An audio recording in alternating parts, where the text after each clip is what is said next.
আমাদের সম্পর্কে আমাদের পিছে কে কী বললো তা নিয়ে আমাদের কোনো মাথা ব্যথা নেই, কারণ আমাদের গন্তব্য হচ্ছে সামনের দিকে। আমাদের পেছনে যারা আছে তারা কিন্তু আমাদের একটি উদ্দেশ্যেই আমাদেরকে নিয়ে কথা বলে, তাদের উদ্দেশ্য হলো তারা আমাদের সামনে যাবে, তাই তারা আমাদের পেছনে আমাদের নিয়ে কথা বলে।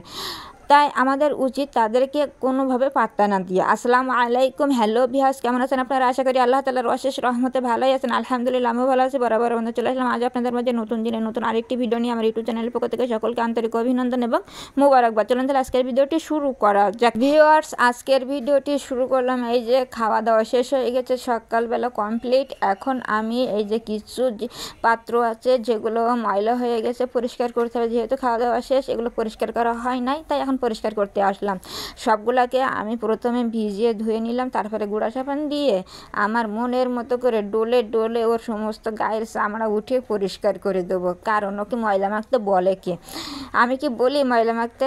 হ্যাঁ, সত্যি কথা, আমরাই ওকে ময়লা করি, কারণ আমরা ইউজ করি বলে তো ওরা ময়লা হয়। আমরা আবার ওকে দেখেন কত ডলাডলি করে পরিষ্কার করছে। ওরা যদি কথা বলতে পারতো তাহলে ওরা তো ঠিকই রিভেঞ্জ নিত আমাদের উপরে, তাই না? তা যাই হোক ভিউয়ার্স, ভিডিওটি দেখতে থাকুন আর আমি আপনাদের সাথে সেই পুরাতন রিকোয়েস্টটা করে নেই। ভিউয়ার্স, আপনারা অবশ্যই লাইক দিয়ে আমার ভিডিওটা কন্টিনিউ করবেন। যদি ভালো লেগে থাকে অবশ্যই বন্ধু হয়ে সাথে থাকবেন, আর আপনাদের মূল্যবান পরামর্শ আর মন্তব্য অবশ্যই কমেন্টের মাধ্যমে জানাবেন, কারণ আপনাদের এক একটি কমেন্ট লাইক আমার কাছে মহামূল্যবান।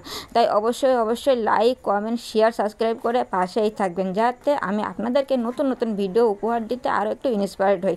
তবে আজ দেখুন একদম লাস্ট পর্যায়ে চলে আসলাম, মাঝামাঝি করছি। এবারে একটা সেই কাঁচের ওই ঢাকনাটা নিয়েছি, যদি ভেঙে যায় এই ভয়ে তো আমি কত আলতোভাবে ধরে আস্তে আস্তে মারছি, তাই না?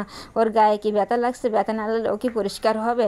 তারপরেও করার কিছু নেই, ও যে কাঁচের, সেই জন্যে ও যেহেতু ভঙ্গুর প্রকৃতি, সেহেতু ওকে একটু আস্তে আস্তে সাবধানের সাথে একটু মাজতে হবে। তা যাই হোক, আমার সব কিছু পরিষ্কার করা শেষ, এখন একটু ধুয়ে নেব। আজকে লাকি, কারণ আজকে পানিটা আছে, সকাল আজকে এখনও পানিটা যায় নাই, পানি আসছে, তাই আমি ভালোভাবে এখন যেহেতু আমার পরিষ্কার করা হয়ে গেছে, এখন পরিষ্কার পানি দিয়ে সুন্দরভাবে ধুয়ে নেব।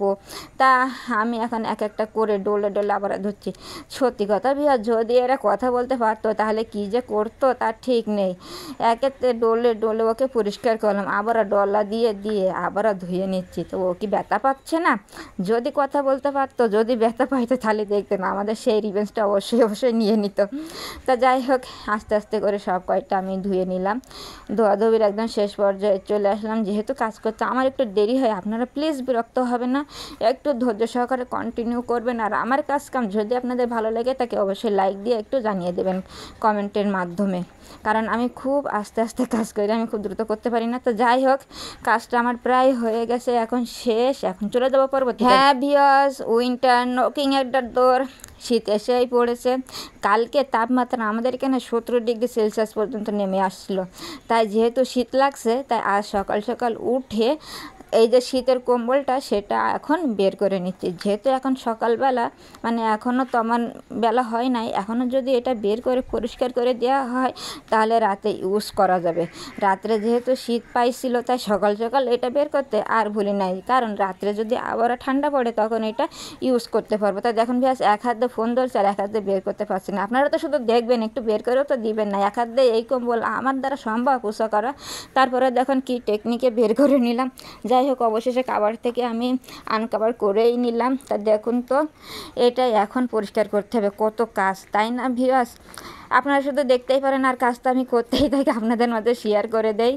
তা কেমন লাগে ভিডিওটা জানাতে কিন্তু ভুল করবেন না। এই দেখুন বাইর করা হয়ে গেছে, আর দেখুন বাইরে কি পরিমাণে রোদ উঠেছে, রাত্রে ঠান্ডা পড়েছে, আর বাইরে এখন একদম রোজ্জ্বল দিন। এখন যদি পরিষ্কার করে দেয় একদম শুকাই যাবে, তাই এখন তাড়াতাড়ি করে সকাল খাওয়া দাওয়া শেষে বের করে নিলাম, এখন পরিষ্কার করতে যাব। তারপরে রান্না করা হবে এই যে কচুর পাতা, একদম জালি কচি কচুর পাতা। এগুলো আমি কালেক্ট করেছি আমাদের পাশে থেকে, একদম একদম কুচি কুচি আর দেখতে কত সুন্দর, মনে হচ্ছে কাঁচাই খেয়ে নেয়। এতে এত পরিমাণে লৌহ যে আমার খুবই পছন্দ। আর দেখতে পাচ্ছেন কত সুন্দর জালি। আর এই দেখুন নিয়ে আসছে ফুলকপি। আজকে ফুলকপির অবস্থা দেখেছেন ভিউয়ার্স? ফুলকপির অবস্থা দেখেই তো আমার মনটা খারাপ হয়ে গেছে। তো যাই হোক, রান্না তো করতে হবে, তা এই জন্যে এই যে মাছ এগুলো ছিল বাসায়, তাই এইগুলো এখন পরিষ্কার করে এখন ফ্রাই প্যানে দিয়ে ফ্রাই করা হচ্ছে। তারপরে দেখা যাক, এই যে ফুলকপির অবস্থা যেহেতু খারাপ ছিল, শোচনীয় ছিল, তাই ফুলকপিগুলো আজকে একটু সিদ্ধ করে নিচ্ছি। ফুলকপি আজকে সিদ্ধ না করলেই হবে না, যেহেতু গন্ধ খাবে, তাই এই যে সিদ্ধ করে মানে হালকা গরম পানি দিয়ে সিদ্ধ করলে এর যে ফ্লেভারটা সেটা চলে যাবে। তাই সিদ্ধ করা হয়ে গেছে, মশলা কষিয়ে এখন সেই ফুলকপিগুলো এখন আবার কষিয়ে নেব। তাই মশলা কষানো শেষ, দিয়ে দিলাম ফুলকপিগুলো। এখন সুন্দরভাবে কষাতেই থাকবো, যতক্ষণ হাত ব্যথা না হয় ততক্ষণ নাড়তেই থাকি। দেখা যাক কতক্ষণ পরে হাত ব্যথা করে। যতক্ষণ পরে হাত ব্যথা করবে ততক্ষণ পরে কিন্তু আমি রেখে দেবো। এই দেখেন এখনও কিন্তু হাত ব্যথা করছে না, আমি নাড়তেই আছি না পেঁয়াজ মশলাগুলো মেশানো হয়ে গেছে। এখন আমি ঢেকে দিলাম ভালোভাবে। ঢেকে দেওয়ার পরে এখন দেখুন একদম কষানোর শেষ পর্যায়ে চলে আসলাম। এখন তো আরও ক্রিটিক্যাল টাইম, নাড়তেই হবে, নাড়তে এখন পানিগুলো দিয়েই দিলাম।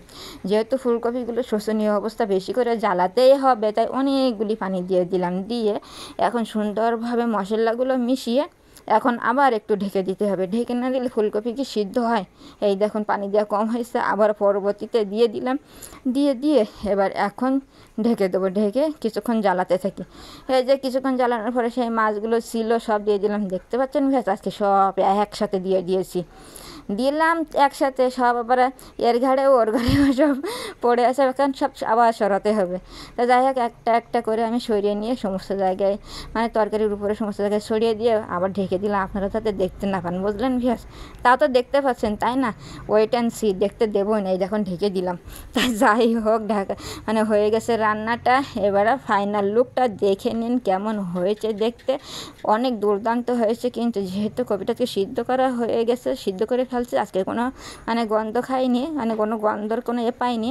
ভালোই লাগছে আজকের ফুলকপিটা। গত দিনেরটা ভালো, আজকেরটা ভালো। আপনারা কারা কারা পছন্দ করেন জানাবেন কিন্তু। আর এই যে সেই কচুর পাতাগুলো পানি গরম করে দিয়ে দিলাম। আজকেও কাটি নাই, কারণ জানেন ভিউয়ার্স, একদম কচি একে কাটবো কোথায়, রাখবো কোথায়? আর এতে একদম ছোট পাতা। ক্যামেরায় কত বড় দেখা যাচ্ছে তা জানি না, এটা কিন্তু একদম ছোট্ট। আর আমি কাছ থেকে তুলছি তো তাই মনে হচ্ছে বড়। না ভিউয়ার্স, একদম ছোটো পাতা, কাটা লাগেনি। তাই এই যে মশলা পানিগুলো গরম করে সব আমি এখন চেপে দিয়ে দেবো। দেখবেন ভিউয়ার্স, এই যে একদম উৎসাহ এক কড়াই দিয়ে দিলাম। যদি কেউ নিয়ে নেয় তা ভিউয়ার্স, তাহলে কিন্তু তার খবর আছে। কোথায় যায় আপনারা বলবেন কিন্তু। এক কড়াই দিয়েছি, আল্লাহ রে কোথায় চলে গেল ভিউয়ার্স সেই এক কড়াই যে কচু শাক আমি দিয়েছি, সে কোথায় গেল দেখেন তো। অল্প একটু হয়ে গেছে। তারপরে এখন আমি সেইগুলো তেলের উপরে দেবো।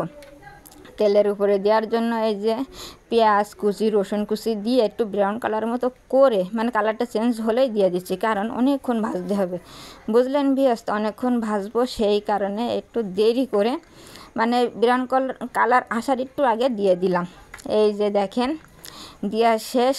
তেলও আজকে মাশাল্লাহ দিয়েছি অনেকখানি, মানে আজকের আর কম হওয়ার কোনো সম্ভাবনা নেই তেল। এইবারে এই তেলটা যতক্ষণ আমার মানে শাকের ভিতর টেনে না নেবে ততক্ষণ আমি নাড়তেই থাকবো। কিন্তু আপনাদের তো ধৈর্য নাই অতক্ষণ দেখার। এগুলো নাড়ানাড়ি করে মানে তেলগুলো এর সঙ্গে শুষে নিতে কত সময় যে লাগবে তা চিন্তা করুন তো ভিউয়ার্স, কতক্ষণ লাগতে পারে। 20-25 মিনিট তো লাগবেই, অতক্ষণ কি আপনারা দেখবেন? তা আপনারা তাহলে কি করব, কারা কারা কচু শাক পছন্দ করেন অবশ্যই কমেন্টের মাধ্যমে জানাবেন। আর আমার রান্নার রেসিপি আপনাদের কাছে কেমন লাগে জানাতে কিন্তু ভুল করবেন না। আর আমি কিন্তু অনবরত নাড়তেই আছি। আর তেলটা দেখতে পাচ্ছেন অর্ধেকের মতো কিন্তু শুষে নিয়েছি, আর অল্প একটু আছে। দেখা যাক পরবর্তীতে কি হয়। এই যে চলে আসলাম ফাইনাল লুক নিয়ে। এই দেখুন ভিউয়ার্স, ফাইনাল লুক কতটুকু হয়ে গেছে, দেখতে কতটা লোভনীয় হয়েছে। তা ভিউয়ার্স, আজকের ভিডিওটি আপনাদের কাছে কেমন লাগলো জানাতে ভুল করবেন না। বন্ধু হয়ে থাকবেন। এই পর্যন্তই। আল্লাহ হাফেজ। আসসালামু আলাইকুম রহমতুল্লাহ।